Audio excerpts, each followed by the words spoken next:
Hi everyone, welcome back to our channel.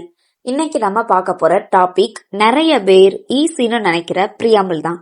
ஆனா நான் சொல்றேன், பிரியாம்பிள சும்மா ஒரு பேஜ் ஆஃப் இன்ட்ரடக்ஷன் தானே, ஒரு தடவை வாசிச்சா போதுன்னு நினைச்சீங்கன்னா ஸ்டாப் ரைட் தேர். நீங்க ஒரு பெரிய மைண்ட் ஃபீல்டுக்குள்ள கால் வைக்கிறீங்க. யூபிஎஸ்சி அண்ட் ஜுடிஷியரி எக்ஸாம்ஸை பொறுத்தவரை பிரியாம்பிள் வெறும் டெக்ஸ்ட் கிடையாது, இது ஒரு ட்ராப் செட்டிங் மிஷின்னே சொல்லலாம். ஒவ்வொரு வருஷமும் பயங்கரமா படிக்கிற ஆஸ்பிரன்ஸ் கூட ஒரு சின்ன சர்ஜிக்கல் டிஸ்டிங்ஷனை கவனிக்காம அவங்க ரேங்க லூஸ் பண்றாங்க. நீங்க அந்த கூட்டத்துல ஒருத்தரா இருக்க போறீங்களா, இல்ல அந்த தப்ப முன்கூட்டியே கணிக்கிற 1% ஆஃப் டாப்பர்ஸ்ல இருக்க போறீங்களா? இன்னைக்கு நாம பிரியாம்பிள்ல இருக்கிற 5 ரொம்பவே முக்கியமான ட்ராப்ஸ் அதை நம்ம உடைக்க போறோம். ப்ரிலிம்ஸ் ட்ரிக்ஸ்ல ஆரம்பிச்சு மெயின்ஸ் ஆன்சர் ரைட்டிங் அண்ட் இன்டர்வியூல கேட்கிற ஆழமான கேள்விகள் வர எல்லாத்தையும் பார்க்க போறோம். உடனே நம்ம சேனலை சப்ஸ்கிரைப் பண்ணுங்க, லைக் பண்ணுங்க, உங்க ஃப்ரெண்ட்ஸ் அண்ட் ஃபேமிலிக்கு ஷேர் பண்ணுங்க. வாங்க வீடியோக்குள்ள போலாம். ட்ராப் நம்பர் 1, இத த ஸ்டேட்டஸ் கேம்னு கூட சொல்லலாம். உங்க எல்லாருக்குமே தெரியும் கேசவானந்த பாரதி கேஸ். அதுல பிரியாம்பிள் அப்படின்றது இந்தியன் கான்ஸ்டிடியூஷனுடைய ஒரு இன்டகரல் பார்ட் அப்படின்னு சொல்லியிருப்பாங்க. ஆனா இங்கதான் ஒரு ட்விஸ்ட் இருக்கு. பிரியாம்பிள் ஒரு சோர்ஸ் ஆஃப் பவரா, அதாவது ஒரு சட்டத்தை இயற்றுவதற்கு பார்லிமெண்ட்டுக்கு பிரியாம்பிள் அதிகாரம் கொடுக்குதா? நோ, இது ஒரு சோர்ஸ் ஆஃப் பவர் இல்ல. அதுபோல சட்டங்களுக்கான ஒரு ப்ராகிபிஷனும் இல்ல.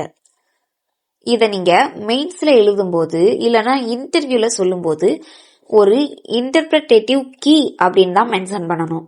அதாவது ஒரு காம்பஸ் மாதிரி. ஆனா இது இன்ஜின் கிடையாது.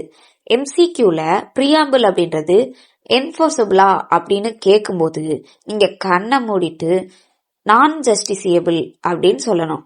ஏன்னா இது நம்மளால டைரக்டா என்ஃபோர்ஸ் பண்ண முடியாது.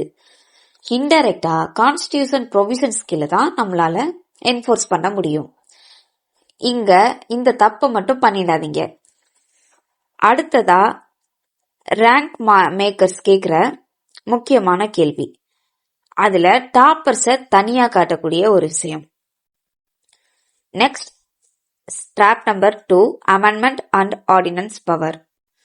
சோ இதுல என்ன சொல்றாங்க அப்படின்னா, குடியரசுத் தலைவரோ அல்லது ஆளுநரோ ஒரு ஆர்டினன்ஸ் மூலமா பிரியாம்பிள திருத்த முடியுமா அப்படின்னு கேட்கும்போது நீங்க எஸ்ன்னு சொல்லிட்டீங்கன்னா அங்கேயே உங்க மார்க் போயிடும். ஆன்சர்ல நெவர் அப்படின்னு நீங்க மென்ஷன் பண்ணணும். ஏன்னா இந்த லீகல் லாஜிக் இதுக்கு கீழே என்ன இருக்கு அப்படின்னா, பிரியாம்பிள திருத்துறதுக்கு ஒரு கான்ஸ்டிடியூஷனல் அமெண்ட்மெண்ட் ஆக்ட் தேவை. இந்த கான்ஸ்டிடியூஷன் அமெண்ட்மெண்ட் ஆக்ட் கொண்டு வரதுக்கு ஆர்டிகல் 368 படி கான்ஸ்டியூயன்ட் பவர் வேணும். அது நாடாளுமன்றத்துக்கு மட்டும்தான் இருக்கு. ஆனா குடியரசுத் தலைவரோட ஆர்டினன்ஸ் பவர்ன்றது வெறும் லெஜிஸ்லேட்டிவ் பவர் மட்டும்தான். ஒரு ஆர்டினன்ஸ் மூலமா ஒரு சாதாரண சட்டத்தை மாத்திரலாம். ஆனா பேசிக் ஸ்ட்ரக்சர் தொடர்புடைய பிரியாம்பிள தொடக்கூட முடியாது. இத மெயின்ஸ்ல எழுதினா நீங்க ஒரு ஃபியூச்சர் ஜட்ஜுக்கான அந்த தெளிவோட இருக்கிறீங்கன்னு எக்ஸாமினர் புரிஞ்சுக்குவாங்க. அடுத்து நம்ம பார்க்க போறது ட்ராப் நம்பர் 3. இது குரோனாலஜி, அதாவது குரோனாலஜி அண்ட் சீக்வன்ஸ் சொல்லலாம். 42nd அமெண்ட்மெண்ட்ல சோசியலிஸ்ட், செக்யூலர், இன்டெகிரிட்டி இந்த 3 வார்த்தைகளை சேர்த்தாங்கன்னு நமக்கு நல்லா தெரியும். ஆனா இங்கதான் எக்ஸாமினர்ஸ் கேம் பிளே பண்ணுவாங்க. குரோனாலஜி ஆர்டர் ரொம்ப முக்கியம். 1915ல இருக்கிற ஒரிஜினல் பிரியாம்பிள்ல எந்த வார்த்தை இருந்துச்சு அப்படின்னு கேட்பாங்க. நீங்க அவசரத்துல சோசியலிஸ்ட் அப்படின்னு டிக் பண்ணிட்டீங்கன்னா முடிஞ்சு. சோ அங்க என்ன பண்ணணும், 1950ல சாவரின், டெமோக்ராட்டிக், ரிபப்ளிக் இந்த வேர்ட்ஸ் மட்டும்தான் இருந்துச்சு. ப்ரோ டிப் என்னன்னா, இப்போ இருக்கிற வரிசைய, அதாவது சீக்வன்ஸ அப்படியே மனப்பாடம் பண்ணிக்கோங்க. Sovereign, socialist, secular, democratic and republic. இத அப்படியே நீங்க ஞாபகம் வச்சுக்கிட்டீங்கன்னா ரொம்ப ஈஸியா இருக்கும். இத ஞாபகம் வச்சுக்கிறதுக்கு SSSDRன்னு ஞாபகம் வச்சுக்கோங்க. சோ இந்த குரோனாலஜிக்கல் ஆர்டர் படி தான் நமக்கு என்ன ஆச்சுன்னா பிரியாம்பிள்ல இருக்கக்கூடிய அந்த வேர்ட்ஸ் வந்து ஆட் பண்ணியிருப்பாங்க. ஸோ நமக்கு நல்லா தெரியும் 3 வேர்ட்ஸ் 42nd அமெண்ட்மெண்ட்ல ஆட் பண்ணியிருப்பாங்க. அதனால குரோனாலஜிக்கல் ஆர்டர் ரொம்ப முக்கியம். இன்டர்வியூல இந்த வரிசைய மாத்தி சொன்னா உங்க கிளாரிட்டி மேல சந்தேகம் வரும், கவனமா இருங்க. ஸோ நெக்ஸ்ட் வந்து 4வது ட்ராப். இந்த ட்ராப் என்ன அப்படின்னா வெக்காபுலரி டிஸ்டிங்ஷன். ஸோ இந்த 4வது ட்ராப்ல என்ன சொல்றாங்கன்னா யூபிஎஸ்சி அண்ட் டிஎன்பிஎஸ்சிக்கு ரொம்ப பிடிச்சது இந்த 4வது ட்ராப் தான். இத வெக்காபுலரி பைட் அப்படின்னு நம்ம சொல்லலாம். உங்களுக்கு ஒரு லிஸ்ட் கொடுப்பாங்க. ஃபார் எக்ஸாம்பிள் எம்சிக்கு கேக்குறாங்கன்னா liberty of thought, expression and economic liberty. கேட்க ரொம்ப சரியா இருக்கிற மாதிரி இருக்கும், ஆனா இது ஒரு பொய்.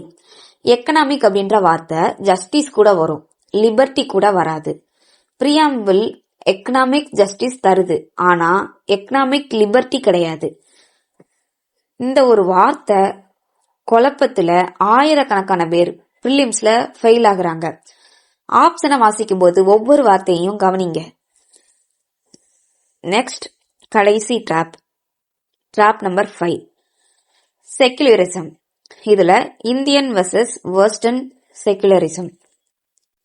இன்டர்வியூ போர்ட்ல செக்குலரிசம் பத்தி கண்டிப்பா கேட்பாங்க.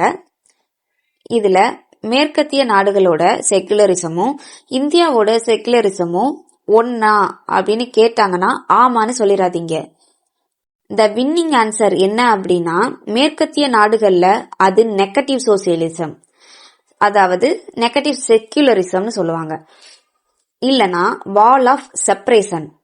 ஆனா இந்தியால அது பாசிட்டிவ் செக்குலரிசம் அல்லது சர்வ தர்மா சம்பவா அப்படின்னு சொல்லுவாங்க. சோ இதுக்கு என்ன டிஃபரன்ஸ் இருக்கு அப்படின்னா, இப்ப நம்ம இந்தியாவில் இருக்கக்கூடிய செக்குலரிசம் அப்படின்ற ஒரு கான்செப்ட் வந்து பாசிட்டிவா இருக்கும். ஆனா செக்குலரிசம் அப்படின்ற ஒரு ரைட் வந்து எல்லாருக்குமே இருக்கும். இருந்தாலும் சில ரிலீஜியஸ் காரியங்கள்ல கவர்மெண்ட் வந்து தலையிடுவாங்க.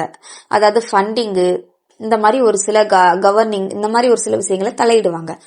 ஆனா வெஸ்டர்ன் செக்குலரிசம் அப்படின்றது வந்து ஒரு நெகட்டிவான செக்குலரிசம். அங்க எல்லாரும் அவங்களுடைய ரிலீஜனை வந்து ஃபாலோ பண்ணிக்கலாம், ஆனா கவர்மெண்ட் வந்து அதுல தலையிட மாட்டாங்க. சோ இதுல நம்ம பின்பற்றுறது எஸ்ஆர் பொம்மை கேஸ்ல வந்து சொல்லியிருப்பாங்க 1994. இந்த கேஸ மேற்கோள் காட்டி இது ஒரு பேசிக் ஸ்ட்ரக்சர்னு சொல்லுங்க. நீங்க வெறும் புக்கை மட்டும் படிக்கல, சட்டத்தோட சோலை புரிஞ்சுக்கணும், அவங்களுக்கும் அது புரியணும். மெயின்ஸ்ல எக்ஸ்ட்ரா மார்க்ஸ் வாங்க இந்த கேஸ்ல டைம்லைனை நீங்க மறக்கவே மறக்காதீங்க. சோ இந்த டைம்லைனை நல்லா ஞாபகம் வச்சுக்கோங்க. ஃபர்ஸ்ட் வந்து 1960ல பெரும்பாரி யூனியன் அந்த கேஸ்ல இது வந்து நாட் அ பார்ட், பிரியாம்பிள் வந்து கான்ஸ்டிடியூஷனுடைய பார்ட் இல்லைன்னு சொல்லியிருப்பாங்க. ஸோ நெக்ஸ்ட் 1973ல கேசவனந்த பாரதியில இது பிரியாம்பிள் அப்படின்றது கான்ஸ்டிடியூஷனுடைய ஒரு பார்ட் அப்படின்னு ஹெல்ட் பண்ணியிருப்பாங்க. கடைசியா 1995ல எல்ஐசி ஆஃப் இந்தியா கேஸ் 1995, இந்த கேஸ்ல என்ன சொல்லியிருக்காங்க அப்படின்னா பிரியாம்பிள் அப்படின்றது இன்டெக்ரல் பார்ட் அப்படின்னு இதுலயுமே ஹெல்ட் பண்ணியிருப்பாங்க. இதை அப்படியே எழுதுனா உங்க ஆன்சர் ஷீட் மத்தவங்களோட யூனிக்கா இருக்கும். பிரியாம்பிள் நம்ம நாட்டோட சோல், ஆனா எக்ஸாம் ஹால்ல இது உங்க சர்வைவல் டெஸ்ட். இந்த 5 டிராப்ஸை மட்டும் தவிர்த்துட்டா நீங்க 1% டாப்பர் லிஸ்ட்ல இருப்பீங்க. நீங்க கான்ஸ்டிடியூஷனை சும்மா ரீட் பண்ணல, ஆழமா அண்டர்ஸ்டாண்ட் பண்ணிருக்கீங்கன்னு இதுல இருந்தே தெரிஞ்சிடும். உங்க ப்ரிப்பரேஷனை ஈஸியாக்க நான் ஒரு பிரியாம்பிள் வீடியோ ரெடி பண்ணியிருக்கேன். அந்த வீடியோ லிங்க் டிஸ்கிரிப்ஷன்ல கொடுக்குறேன், மறக்காம பாருங்க. டிஃபென்சிவ் ஆட்டத்தை ஆடுறத நிறுத்திட்டு எக்ஸாம்ல டாமினேட் பண்ண ஆரம்பிங்க. அடுத்த வீடியோல உங்களை சந்திக்கிறேன். Thank you all.